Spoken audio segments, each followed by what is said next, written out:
A guerra mudou de rosto e o verdadeiro vilão dessa temporada finalmente mostrou as garras. O quarto episódio da terceira temporada de A Casa do Dragão reduziu as batalhas com dragões para focar na destruição política e psicológica dos personagens. Nós tivemos a mentira perigosa de Daemon, a humilhação extrema de Aegon e a confirmação de que Sunfyre tá morto. Ah, e tem uma teoria bizarra envolvendo a verdadeira identidade e o cabelo do Daemon Targaryen. Se você tá curtindo a série e gosta do meu conteúdo, então deixe o seu like agora mesmo para apoiar aqui o canal. Olha o estado da maquete de Valyria que o Viserys fez com tanto carinho. Ela tá toda tomada por ratos. Ela é o símbolo da dinastia Targaryen ruindo de dentro para fora. Enquanto a Rhaenyra tenta aguentar o peso de uma coroa que parece cada vez mais pesada. E é justamente nesse cenário simbólico que o Alyn, o Velaryon, que é Alyn de casco, né, faz aquela proposta que é uma das mais práticas de todo episódio. Pelo menos alguém está sendo prático, né? Se tem rato, soltem gatos pelo castelo. Cara, é mais fácil, né? Gatos são feitos para isso. O Alyn tá ali bem fora do seu mundo. E isso é porque o Corlys abandonou a cidade, praticamente abandonando o cargo de mão. Depois da briga sobre legitimar os filhos bastardos, a relação entre a mão e a coroa está bem desgastada. Mas o pequeno conselho não sofre só com a falta da mão. A própria rainha vê que esse conselho está reduzido. Na mesa só tem ela e a Mysaria. Diante disso, a Rhaenyra ouve a sua mestra dos segredos e nomeia Torrhen Manderly como mestre da moeda, só para que ele sirva de bode expiatório da devastação financeira que está chegando. E se você leu Fogo e Sangue, sabe que a série inverteu um pouco o material original aqui. No livro, o grande mestre, o Orville, né, já está preso nas masmorras nesse momento. E o cargo de mestre da moeda vai para Bartmamus Celtigar, que vai ser o verdadeiro alvo da fúria popular. Mas é uma mudança pequena que não intervém muito. E a rainha parece não dar uma dentro. Olha o que rolou com o Wolf. Ele voltou para a taverna dele, que ele costumava ir, achando que ia ser recebido como Lorde Dragão. Mas ele percebe que os velhos amigos estão enxergando ele só como uma carteira aberta para pagar bebidas. Mesmo assim, quando ele tenta usar essa influência para pedir perdão de crimes, isenção de impostos ali para os seus amigos, a Rhaenyra nem perde tempo negando. É uma mostra de como o Wolf não entende nada sobre nobreza e política. Das sementes de dragão, ele sempre foi o mais perdido. A rainha então proíbe o Wolf de deixar a fortaleza, o que para ele é transformar a glória em prisão.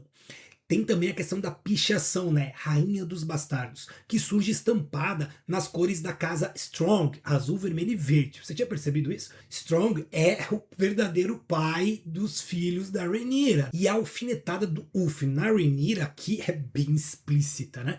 E parece que, bom, não adiantou nada ela ter negado legitimar os bastardos Velaryon.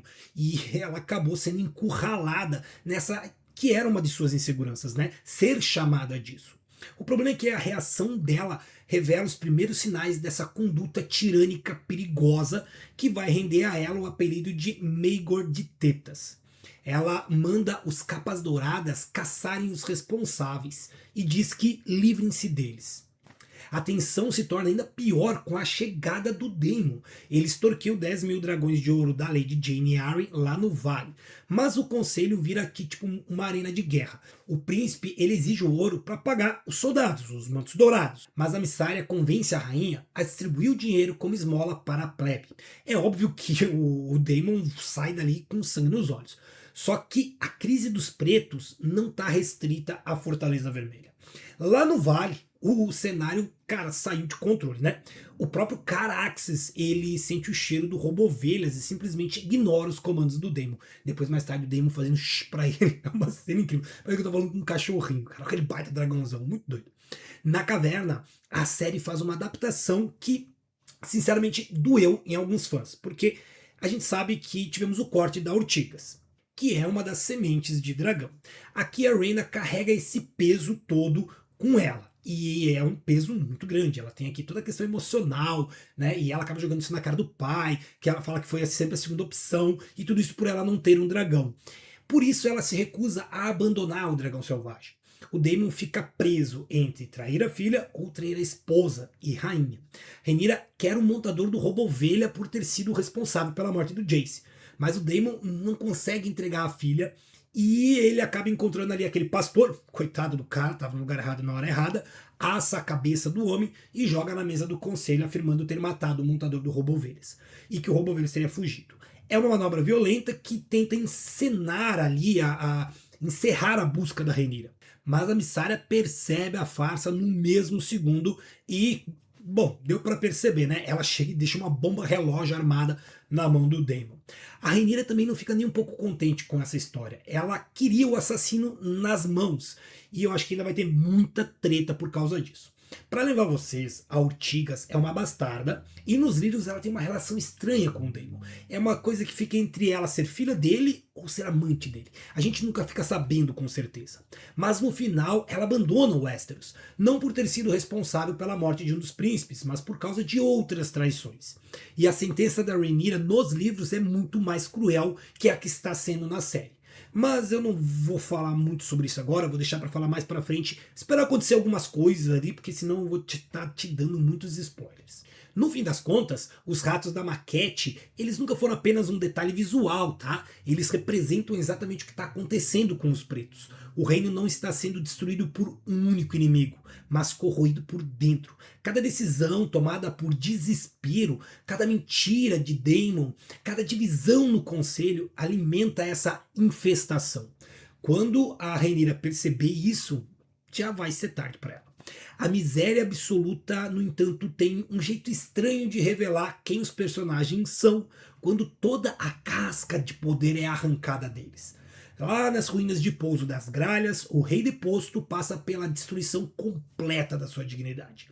Rebaixado a limpar latrinas e a beijar botas sujas de merda para não ser descoberto. Aegon encontra na lama o seu único laço real com o trono, o dragão, Sunfyre. A tristeza dele sobre o corpo do dragão é forte. É a primeira vez que a série faz com que a gente tenha uma certa pena do Aegon. Apesar que eu não sei o quanto ele realmente estava sentindo a perda do dragão, como um companheiro, e o quanto era ele apenas percebendo que a sua maior arma se fora. Ele tenta falar em alto valeriano, né? Só que, bom, essa é uma fraqueza dele. O Aegon é preguiçoso, ele nunca foi adepto de estudar. E ele sempre comandou o seu dragão em língua comum. Detalhe, ele levou uma escama do Sunfyre junto com ele. Não sei se vocês perceberam isso. Agora, no desespero, ele ainda tenta se conectar com essas raízes que ele sempre ignorou.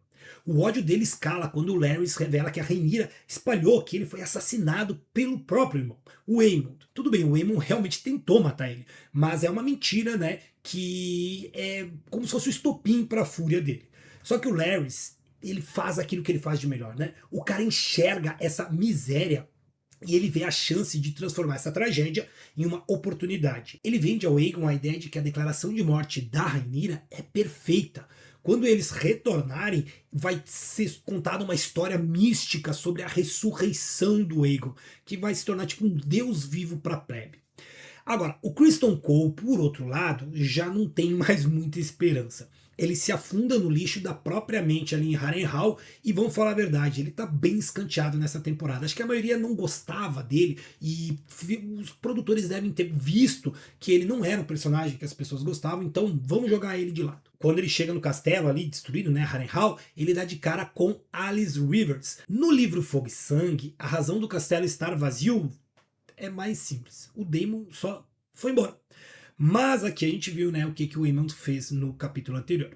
Porém, diante desse novo cenário e da notícia de que a capital caiu, o Cole entra numa espécie de niilismo absoluto, tá? Ele rejeita o plano do Gwaine Hightower e ele decide não recuar e se juntar ao Ormond. Em vez disso, ele decide que vai criar uma tipo de guerra suicida de guerrilha contra as tropas das Terras Fluviais, que ele mesmo diz são 20 vezes maiores.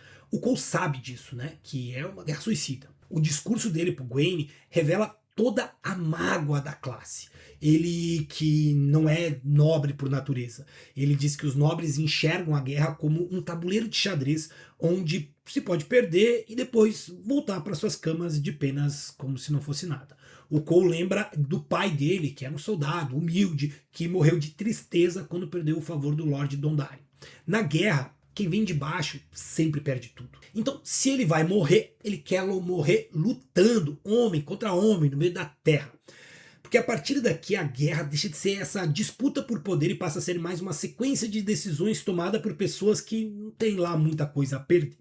Mas eu e você temos muito ainda a perder, né? Mas uma coisa que você não pode perder são os próximos vídeos aqui do canal. Por isso, confere se está inscrito e se o sino das notificações está ativado. Aí você recebe sempre em primeira mão quando um vídeo novo sair aqui no canal. E ainda avisa para o YouTube que gosta de conteúdo sobre a Casa do Dragão e outras obras de fantasia parecidas, tá?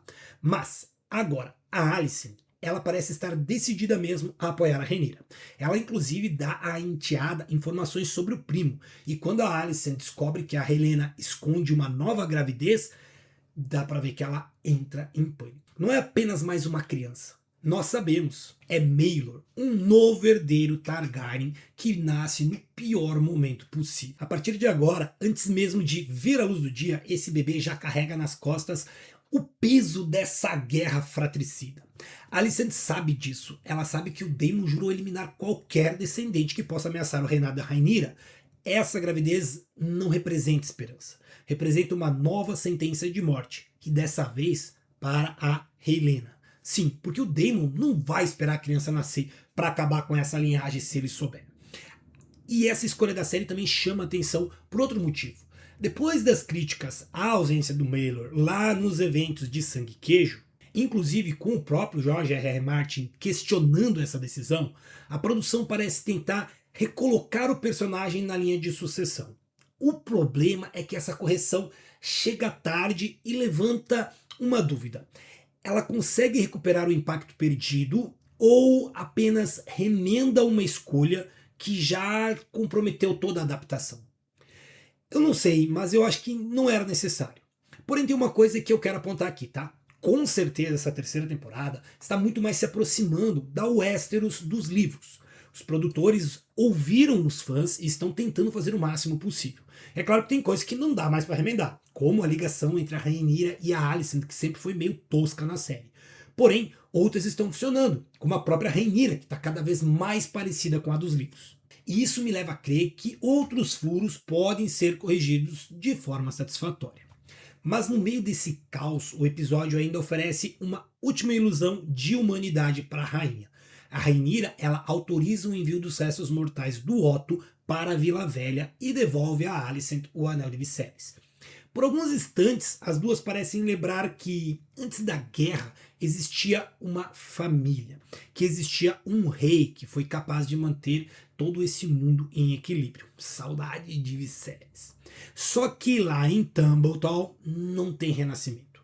Tem apenas uma guerra cada vez mais disponível a devorar tudo que encontra pela frente. E aqui nós entramos no núcleo mais tenso da série. Ormond Hightower ocupou a cidade e se consolidou como um antagonista frio e fanático. A invasão mudou totalmente em relação ao livro. No material original, os soldados verdes se disfarçam de refugiados para se infiltrar e promover um massacre. Agora, na TV, o Ormond abriga as tropas diretamente dentro dos quartos dos camponeses de forma opressiva, usando a população dessa cidade mercantil como escudo humano contra o fogo dos dragões. O desespero de receber um corvo confirmando o sumiço do Aemon e de que ele não vai voltar, força ali o comandante a acelerar o seu plano original. E é uma cena que mostra a fachada de polidez do Lord Hightower se desfazendo facinho. E você reparou o Daemon mandando o jovem pajem sair? Não é a primeira vez que o príncipe vê o tio perdendo as estribeiras. O Ormond, ele quer colocar o jovem Daemon no trono de ferro. E ele solta esse discurso bizarro, extremamente supremacista. Ele chama os Targaryen de raça selvagem, de abominações geradas por magia negra, colocando os Hightower como homens superiores. Inclusive ele desfaz do dragão ali, o Tessarion, o tempo todo. E para arrancar qualquer traço de piedade do menino e destruir a herança pacífica do Viserys, ele obriga o Daemon a decapitar o cunhado do Hook. Pois é, ele aqui linka aqui esses personagens que não tem nenhuma ligação nos livros. Vamos ver o que a série quer construir com isso. E se liga, a espada usada na cena é a Vigilância, uma das poucas espadas de aço valeriano que ainda tem em Westeros. Agora outro detalhe importante. No livro Fogo e Sangue, Daemon tem os cabelos prateados tradicionais dos Targaryens. Na série ele surge com fios escuros, castanhos. A Alicent confessa para Rhaenyra que mandou o menino para Vila Velha ainda recém-nascido porque queria que ele fosse criado puramente como um Hightower. E para tanto, eles até mesmo tingem o cabelo dele justamente na tentativa de apagar esse lado Targaryen e validar o discurso supremacista do Ormond. Eu ouvi até uma teoria bizarra que o Daemon não seria filho do Viserys. E essa teoria é balela, tá, gente? Não se sustenta. O garoto tem um dragão, Tessário, né? Uma dragoa, na verdade. E para montar num dragão tem que ter sangue de Targaryen. Ponto final. Se fizerem isso, dele não ser do Viserys, mesmo assim montar um dragão, tipo, ele não tem DNA Targaryen, se fizerem isso, eu largo a série e já.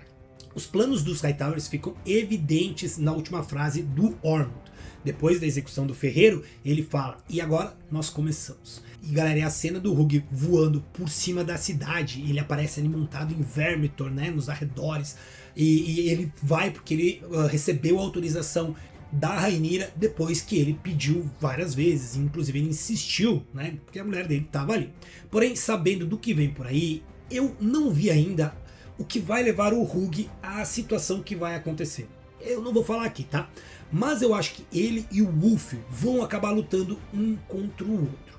Hugh nos livros é muito diferente. Ele é mais intempestivo e até egoísta. Mas eu vou fazer um vídeo aqui no canal falando sobre cada um dos sementes de dragão da série e dos livros. Só um detalhe, tá? Vermithor é só o segundo maior dragão vivo no momento. Mas agora eu quero ouvir a opinião de vocês. Vocês acham que o Maelor tem alguma chance de sobreviver a esse jogo? Ou ele já nasce marcado pela dança dos dragões? O que vocês acham que as mudanças da série estão trazendo? Elas estão corrigindo os erros da segunda temporada, que foi realmente muito ruim? Ou vocês acham que o estrago já está feito e não vale mais a pena? Deixa aqui embaixo nos comentários a sua resposta, porque essa discussão promete, tá?